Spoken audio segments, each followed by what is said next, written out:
Hey friends, welcome back. This is a game from Pack Tour 35.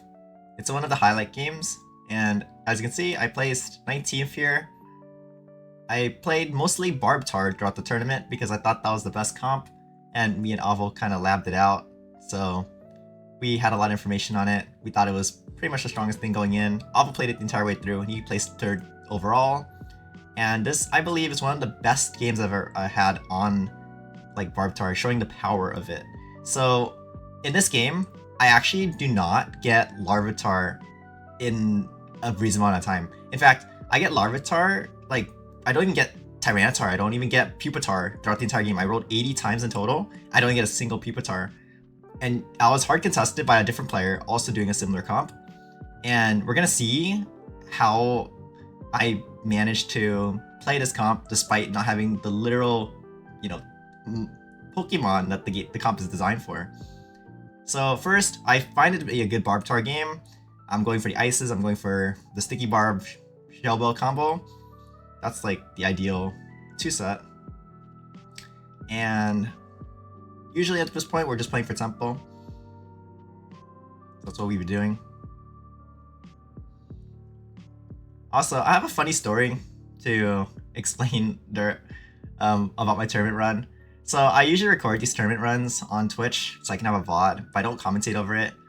But what happened was in the middle of my game, I had to leave because my dad was like ordering AC to be installed in our house, but he had to go work. So I was the only person at home, and I had to give the AC people instructions on like where to install it and stuff. So I literally like left in the middle of my semifinals game. I figured that like it's not that big a deal for me because I already won a tournament, and it'd be cool to find different winners. But I do like like pretending and like playing to win. So that game was quite unlucky for me too because I believe was about to place or place decently in that game. But what happened was Thomas's board, which would have lost me. He fought my ghost, and then I didn't actually fight him. So then I didn't knock him out, which would have increased my placement by a little bit. But but then that also gives it a little bit of lore too, because then like Thomas got to place in the top 8 or play finals like once again. He pretty much consistently makes it there. But I would have actually knocked him out during that round, which is kind of tough. But whatever. The whole AC shutting down my game plan was a little bit sus. Anyway, here I'm considering making a Green Orb because I have Green Orb and I can still make Sticky Barb later. And I think Green Orb is good. And here I'm making an Assault Vest, but I think that's a mistake in hindsight. I believe it's better to hold out and wait for Shell Bell first, so you have Shell Bell Barb before making AV. But I think I scouted my opponents. I remember like considering and waiting, but I scouted my opponents. I thought that they had a few Spoon and Mystic Water components, so that's why I made the AV. But in hindsight, I still think it's a mistake. I think the Shell Bell is way too important because the real reason Barbtar is so broken is because the Sticky Barb allows you to heal alongside with the Shell Bell. Shell Bell is rated over 2 item right now because Shell Bell gives you 5 AD and 5 special defense. So you're basically making up a lot of special defense on, just by having Shell Bell and just having like the crazy AD. And then you're basically not able to take damage because when they do damage to you, you heal it all back. And the reasons on T-Tar is because it dives into their backline, so their backline is distracted the entire way. And if they attack your Mon, they just die. So it's very difficult to deal with. I tested plenty of boards into Barbtar against, Agent Avocado and stuff, or with Agent Avocado, like brainstorming with me, and we could not find a consistent answer to Barbtar throughout the mid game. In the end game, like Sound beats it, and a couple of AP-based boards can beat it, but in the mid game, it's very difficult. So you think of it like, I like to think of it like a better version of Toad Your Ghost. Now, so I'm playing this game quite normally. You can see that we're just tempoing along, make the strongest board we can every turn. Until you get the Barbtar, you really don't have to do much. Just play for econ and buy rock Pokemon. Not a difficult game plan. And then you want to keep as many rock Pokemon as possible. Obviously without sacrificing econ. Or sometimes you might have to sacrifice econ, but in this case, not really.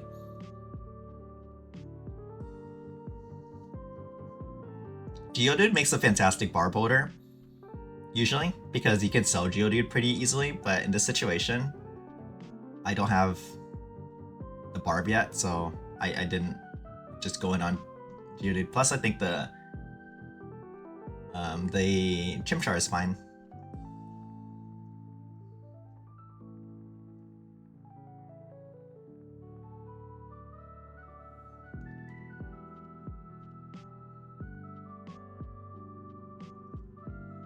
And I'll try to voice, well, this is a, post-com, I'll try to voice some, like, my opinions or some of my thoughts, maybe do some storytelling.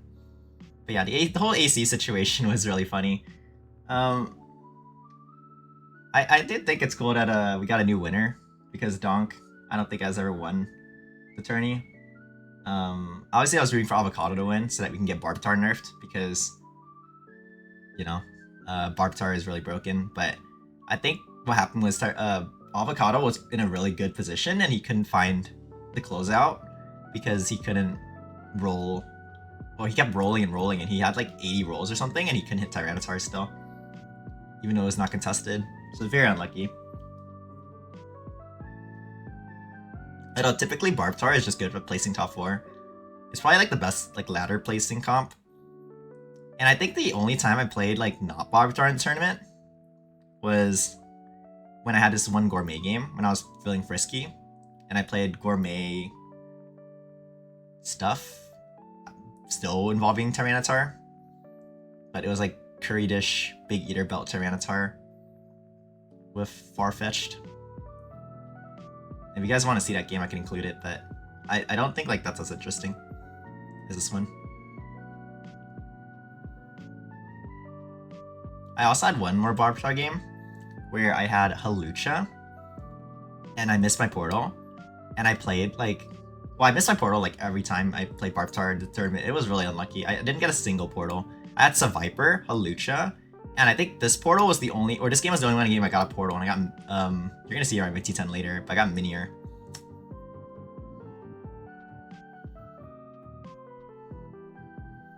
Yeah, watching the gameplay back, I think it is a little sus. I don't like save the ice for Shell Bell first. It's a little funny. As you see, we got fire to human, so we got a decent-ish tempo. But without the barb, it feels really rough.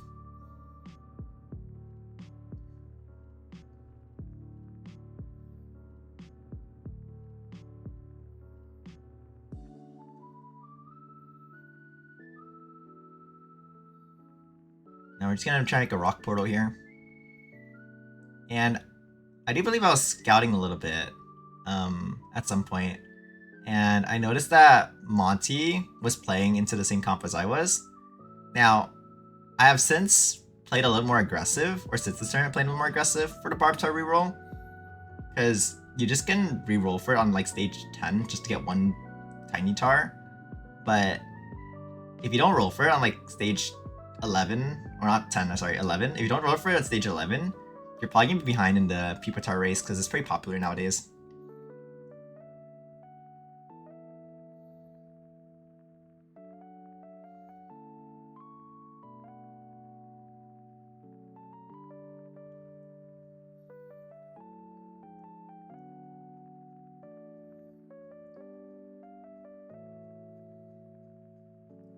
And we do a bit of chilling. So my items are not ideal, obviously. If you look at my items, they're just like, whatever, Like I'm missing this, well, I trolled by not getting the Shell Bell, but I'm missing the Shell Bell, and I'm missing a lot of the stuff. I do get my portal here. And I'm already thinking to myself, like, wow, these items suck. We have too many offensive components, not enough defensive components, but there is one mon that can bail me out, and that is the one I find. Minior. My eyes kind of lit up in the tournament when I found that, because I was like, I thought I was gonna get screwed in terms of items, and then when the Minior came, I was like, oh my gosh, like I can actually utilize the Minior with my items like very, very well. And I take the pre-level here, Although I'm not sure I would do that again. But I think I'd take it because I want to keep the Chimchar for one more turn. And I am considering whether to slam Blue Orb, but I end up slamming Blue Orb. Now the reason I do it is because I think Minior is quite good with this Blue Orb. Basically Minior likes a lot of like flat stat items, like Blue Orb, Red Orb, that type of stuff. And it's not necessarily exciting with Loaded Dice, although Loaded Dice is fine. You don't necessarily need it because it already has AoE splash damage, so you don't need like extra splash damage. You just kind of like want like attack speed and stuff on it. So this Blue Orb is quite good because it's not only is it attack speed, but it's like flat damage. A lot of people don't like think of Blue Orb as a good item, but I really like it in like a lot of situations like these. But again, it's kind of rare because it's not great on every Pokemon, but in this particular case, it's amazing.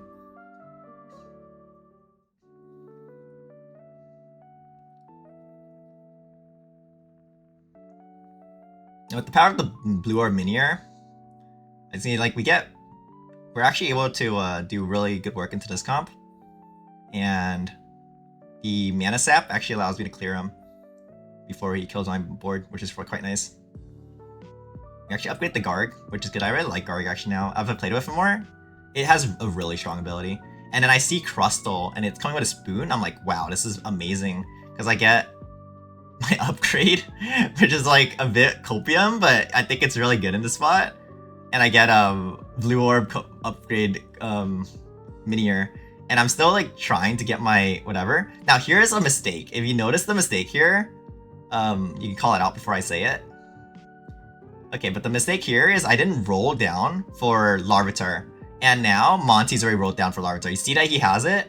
And he actually didn't roll that much. He has 2 rolls, so he already has 4 copies of it. And I'm like, oh shoot. Like I want to roll down now, but now I'm like even more behind the Pupitar race.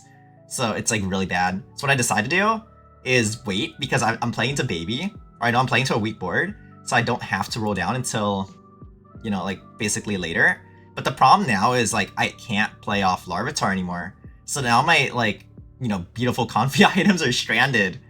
This is where like the, you know, kind of the reason that this game became a highlight started to take apart. It's because of that one mistake, this game became a highlight basically. You're gonna see why. So we have an RD carousel here, which is like, oh shoot, I can't get my sticky bar right. But what you can get is this fantastic protector. And thankfully no one's contesting us for it. Or not immediately, so I can pick one up, and then Monty picks one up because he's playing the same thing as I'm playing. And then we're off to the races, basically. And we're the top 2 highest elo players in the lobby. I think everybody else is like sub 1250. So we don't, like from my perspective, have no like account of them. Granted, like there are a couple of 1250 players that can pose a threat, but I feel like a lot of times the reason why people are sub 1250 is because they don't have like fundamental understanding of the game or understanding of some fundamentals, or they haven't grinded enough, because on my ult I'm still not 1250. It does take a lot of games to get to 1250 too, but even then that just means they don't have a lot of experience in the game. So, and I'm able to pick up this bug to temporarily get Rock Bug or get a little bit more frontline, but I don't like the fact that it's on the Trap Bench because it duplicates the Trap Bench instead of Crustle. And obviously the Trap Bench has no rock synergy, so it's quite weak, the baby form of it. Either way, I feel really comfortable in this spot because the Minior with Blue Orb and the upgrade is strong backline. And that's something that's weird about Barbtar, is that you gotta realize that, or in pack, oftentimes, you gotta understand like fundamentals of the game. It's about frontline plus backline. So this Minior is quite strong, despite the fact that I don't have like the Barbtar setup. Now the Barbtar setup is even stronger. And the reason it's stronger is because, again, they can't attack you without them hitting themselves. So you basically lifesteal all that damage back, and they have to do special damage into you, but they can't do special damage into you because you have stupid Assault Vest. So they're just like eating your, you know, like your frontline the entire time, while you're just railing them with your upgrade Minior the entire time. So they can't really do much, basically. That's what makes Barbtar so oppressive right now. I'm gonna take a sip of water. Also, I really appreciate the support from everybody on the YouTube channel. Like, that's some really good, you know, compliments and stuff. I appreciate it a lot.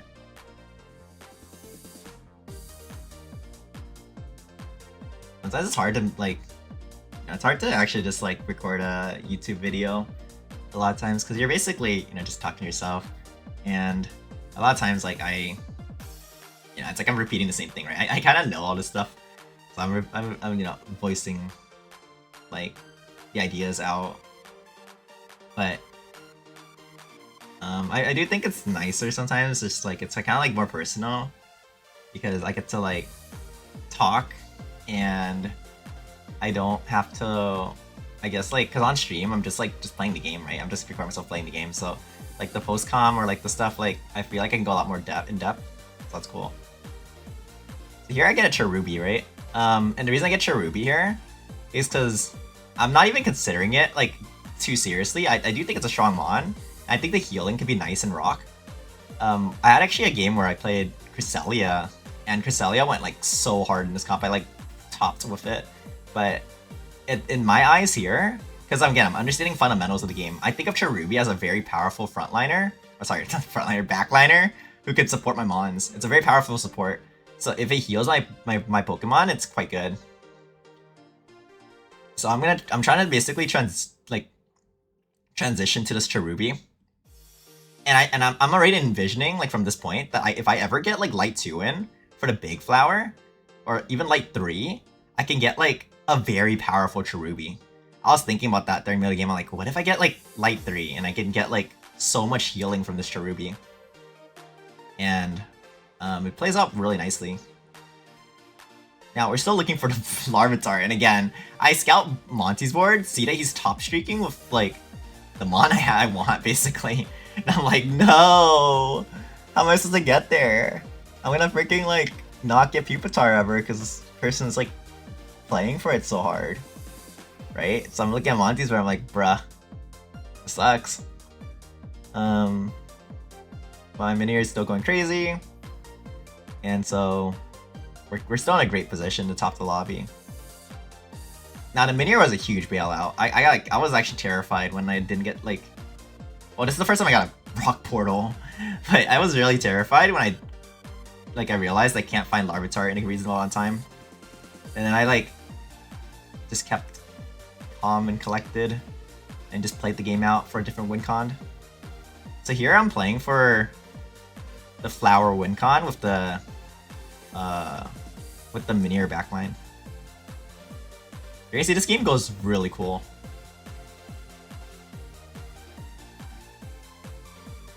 And I'm against Monty, and I position like this on purpose.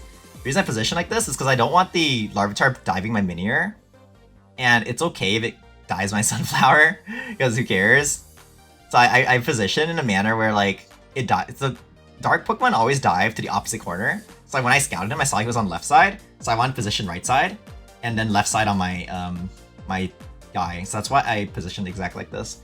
And you can see that the positioning kind of pays out here because my Minior doesn't take the chip early. And I even emote him because I'm like I'm being cheeky, and I'm emoting him because I know he's hard contesting me, and I'm beating him on the comp that like even without the Pupitar, I'm still beating him basically. So I thought I was being cheeky. I mean, like, what's it called? I'm a little cheeky sometimes. Anyway, we're going for the so I see the second Cherum and I'm like, oh wait, hang on. Potential. So I buy it, and I'm obviously I'm trying to aim for like a rock monster comp, and I'm still looking for Larvitar still at this point. I still don't have a single copy, but I don't want to waste my econ because again, I know if I roll down for it and I don't hit it, I'm gonna be really sad. So I'm just like holding it down. I think the Minior stuff. So the thing about comps like this is that if you're strong enough, it's good enough. I'm considering a reposition here. I don't remember why, honestly. Let's look at this team and see why. No, it makes sense why I consider reposition here. You see, I'm trying to put the Sticky Barb user in front of all the Ghostmon so that they all attack it all at once. And I'm actually scouting other teams at the moment, like the teams I'm about to fight next. This is weird because like in a tournament, I'm like more locked in than like in normal games. So like I'm like absorbing so much information. Like in that snap that I looked at the other boards, I actually understand like what's going on. Right now, looking at it back and even commentating, I have no clue like what I'm thinking, or like I have a clue what I'm thinking, but like I don't I'm not as like, it wasn't as like obvious as when I was actually playing the game. But I do remember that like I did see the sunflower like as a line, and now I'm rolling down because I don't want to leave the region. I leveled up because I wanted to increase my ultra odds because I'm playing for Rhyhorn, because I know I can't play for Larvitar, or like it's gonna be hard to hit it. So I hit the first Larvitar and I'm like, oh yeah, man, the first Larvitar, that's so cool. And then I was like, okay, I guess I'll upgrade this because it's a bug. And it's quite good now. And also, I also forgot about, this is a big hiccup here. I knew this person was Baby 7, and I did scout them, but I forgot to play around the Meteor Shard, which also works like Dark Synergy. So I get really punished here. But even then, like, if you look at how the fight goes, it looks like I did have a chance in that fight anyway. Because he just cashed out his Baby 7, so he's very strong. And I was like, okay, that's a threat, to say the least. But I'm not too worried about that threat because he's fighting. And again, fighting versus Sticky Barb doesn't do very hot, so I don't think, like, I'm like, okay, he's a threat, but like, he's not a big threat, right? We're catering Rock Portal right now and hoping to hit a good Rock Pokemon. So you can see we have all the Portal Cater. Now, realistically, I don't know what the best portal for the Barbtar strat is, because if you go Rock Portal, sometimes you get Stack Attacka, and that Pokemon makes you want to Stack Attacka. My computer. That Pokemon's so bad. Stack Attacka just like does nothing and stands completely still and gets kited all day. Like, I think they try to improve. Curry tried to improve like Stack Attacka recently, but he's still kind of bad. I think like his only use is to make like Galarian Corsola have range, and then that's like a niche strategy you can use. But yeah, that's pretty much it.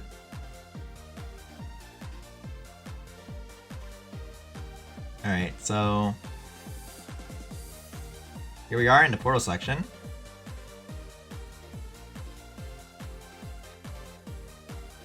And we did get a rock portal.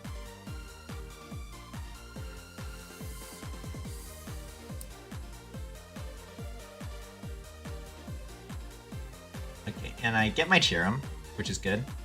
Well, I roll down for the Cherim mid-portal. This is a common tech, or it's common tech for me, is I like to roll down. If I have a regional I need to hit, and before I'm about to leave the region, I roll down for the regional, right before I leave the region. And I still get the econ. It's really hard to do. I don't recommend it unless you're super locked in. Now here I see, Ogre Pond Cornerstone. I read its ability because I forgot what it did.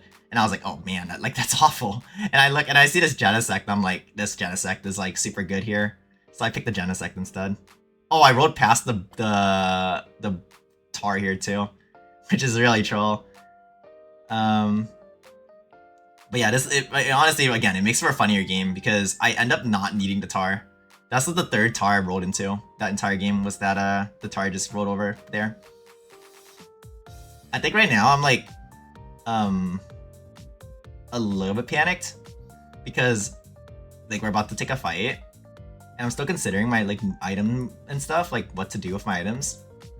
And I need to like basically find, well, I need to find the Pupitar, but I need to find like a win condition basically for my board.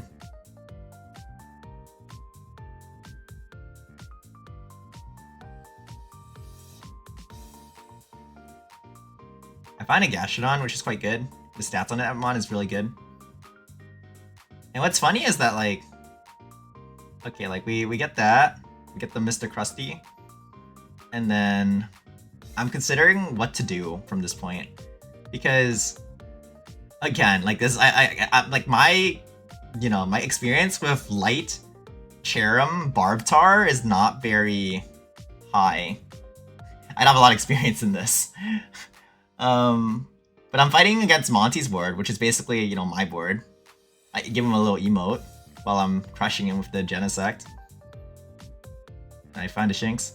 I think part of the reason, I don't know if like I knew this, but I think like I didn't pick up the Tar because I actually like realized I didn't need the Tar. If like, I'm not sure because I can't like, go back in time, but I figured that it doesn't fit in my comp. Because if I put the Tar into my comp, which is typically really good because it dives their backline and sticks onto them with their Sticky Barb, it's a very sticky mon. Like Normally it's very good, but in this situation, I don't have like this on Eater. I have just Assault Vest, Barb, and I don't have the Shell Bell, so I don't lifesteal all that damage back. So I was considering waiting to see if oh yeah, no, I remember now. I was considering waiting to see if I got the Shell Bell from that carousel, and if not, then I was just gonna go in on the Sunflower, which I did. Now, but the thing is, I should have still picked up the Tar. I think I literally just rolled past it by accident. That was definitely not on purpose, but if you notice now, it doesn't even fit in my comp. Like, I can't put in Tar because all my mons are important. The Light 3 is important, the Gashadon's just better in terms of stats, and it actually doesn't fit into comp, which is hilarious. And you notice, like, even with, like, no Rock T10, no Rock T20, and even with no Larvitar, my comp is still really strong.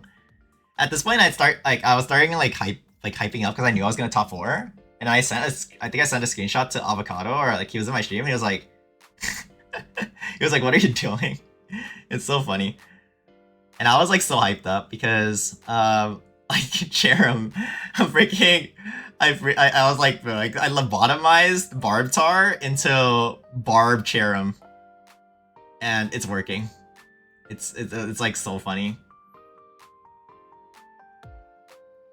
Like, I'm winning the lobby with it. Not just is it working, but I'm winning the lobby with it, which is quite hilarious. Now, once again, I make the mistake into the Hitmon, but it doesn't matter this time. The Cherim's here to back up my backliner, giving it so much support, so much healing. And now my backliner is just healing up. You can't stop it. Look at the healing. Look at the Cherim go. He's getting dove by a meteor shard, and I give the guy a little emote because he just knocked out, or he's like, I'm about to knock out Baby 7 using Barb Cherim, the Rock Cherim tech. I honestly think, like, okay, this time I have the Protector, but even if without the Protector, if the light spot's in the back, I think oftentimes you could play Cherim in this comp, and it will do a lot of healing, and healing is very good in this comp. So yeah, I thought that was really good. This is where like the pattern recognition comes in, because I recognize that Genesect is a very powerful backliner just because I've played the game a lot, and I recognize that Cherim is a very powerful support just because I played the game a lot. And then with that in mind, I saw this line. But the thing is, like, that comes from like just knowing a lot of the powerful units and knowing how they work. Okay, here I want more range damage. I'm like, none of these are range damage because I want something for my Genesect to go crazy on. And you know, so I haven't crafted my last item in the top because I'm waiting to see if there's anything more like important I want to craft. Now I see that there's nothing useful here, and I take the ability shield. The reason I take the ability shield is because I saw there was a poison team, and I saw that if I just beat the poison team, I top 4. So I just take this as a safe top 4. Now, does it like help me win the game out? No. If I was playing ladder, I probably wouldn't take this because it's not that important against the other teams that would like help you win out. But because it's like a top 4 and I win type of situation, I'll take the, you know, the guaranteed top 4 because I guarantee beat the poison team with it. Then I get my top 4 and I'm like, wow, we're just playing for the vibes. I'm like, can I take out the win? You know, I wanna just see if I can like beat the, like, now it's just limit testing. I wanna see if I can beat the T-Tar mirror. Wow, not even having T-Tar. And in fact, getting quite unlucky. I only hit 3 copies of it right now, or by now, and I didn't even pick it up because I couldn't fit in my comp, which is so funny. I make the max revive for the Shinx because I think it's the weakest mon on my team, and it can feed monster stacks. And if it's gonna feed monster stacks, it may as well revive, so it feeds monster stacks slower, basically. And then the T-Tar is going straight for my Genesect, which is quite annoying, but see, you know, one of them gets dropped, but the other guy's still chilling. It gets dropped now, and this T-Tar is going rampant on my team. But once it goes into the Cherim, it's stuck. This Cherim is MVP. I get to see this fight. I took a screenshot of this like right after, like the Chad Cherim versus Tyranitar. Oh, it's so silly. Right now, Tyranitar and Fuecoco are like my top 2 best mons outside of, you know, Ultra Pokemon like Thwackey and stuff. but they're like the highest, like most powerful mons that aren't ultras. They're stronger than some ultras too. Yeah, T-Tar is in a insane spot. So I take this up, this Deep Sea Tooth, because it's just 7 AD. Plus I think it's quite good on the Genesect, because if I put on the Genesect, then I can get more cast damage on it, which is true damage basically. And I assume I just slam it on, yep. And then I'm basically playing for econ here because I have the time to. So yeah.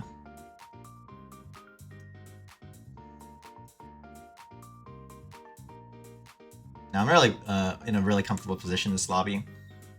Because I know if Yield doesn't do good into Barbitar, and I'm a really powerful version of Barbitar because I have insane backline with the Genesect and Minior combination.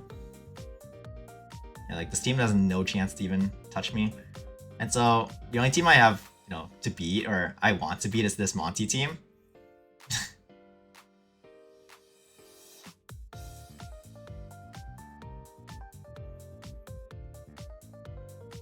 just to prove a point.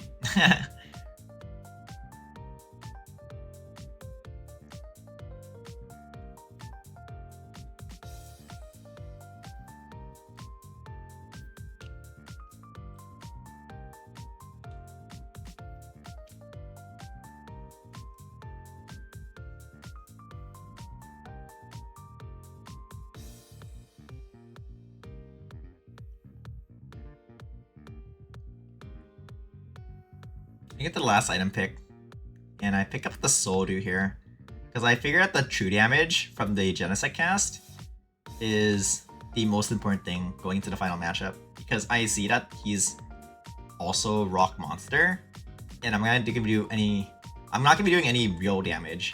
So what's cool about the Genesect here is it pairs well with the Crustle and the Lairon for Rock and Steel. Oh, sorry, for Bug and Steel, and I still have Rock 6. What makes Rock really flexible is I can play 2 Mons, because it's Rock 6, and not need a level, and I can still keep all my, you know, Rock 6, like the highest cap of the synergy. So Rock is like so flexible. You can play like whatever backline you want because you have so much like space in your comp, basically. And obviously the front line are all the rocks. So you have plenty of rocks to play with.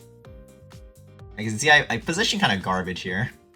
The Rhyhorn is able to flank my backline, and I get quite flanked, but look how the Minior is going still Berserko mode, and then the Flower is healing itself, healing its allies, and keeping everything like under control. Even while like the fight was pretty badly positioned by me. And here, I'm just like, I'm so close to winning, but I need to protect my backline better. And I have 100 money, so I'm gonna take the level up and a roll down. And what I'm looking for is just general upgrades, as well as a Rhyhorn.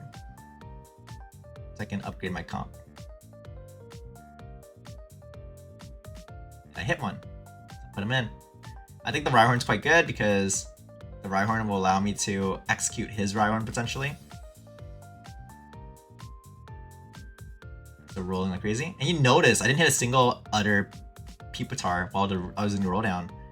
And I didn't notice this. I mean, like, in the game, I just, like, thought I didn't even notice the one I missed, I think. I thought, like, I didn't hit I didn't hit Larvitar at all. But I actually did hit a Larvitar. It was just one singular, like, I hit exactly 3 copies of Larvitar, which is really funny. But even then, I didn't even end up needing it. Because we are able to do a clean sweep with the Genesect here. And the Minior combination backline with the Cherrim Sunlight for frontline. I think this game, again, like the reason I highlight this one is because it's a real like test to being flexible. Because if you notice, like the T20 I picked, you know, was the best one here. It was not the rock one. And then you notice my main tank is not even in my trait. It's a Cherrim, right? So it's a real test to like playing flexibly and understanding game fundamentals. Because I understand the light 3 Cherrim could, with the 120 healing, work very well with the rock synergy. And I understand like with so much backline, I could just, you keep basically stacking my upgrade stacks, and they can't really approach my front, like my backline easily, unless they have backline diving mons. So my Genesec's super safe. And the true damage will let me rip through their rock and ground defenses. And I take the win off that. So yeah, I hope you guys enjoyed this game. I have a couple other tourney games. I'm not sure if I'm gonna upload them, but yeah, we'll see. I think that if you want to see more of the tournament, Big Wef is gonna be posting a lot of the games he commentated on his channel. So shout out to Big Wef for casting and sitting out. He also won another pack tour, so it's pretty cool. Pretty cool dude. So yeah, thank you for watching the video. Have a nice day.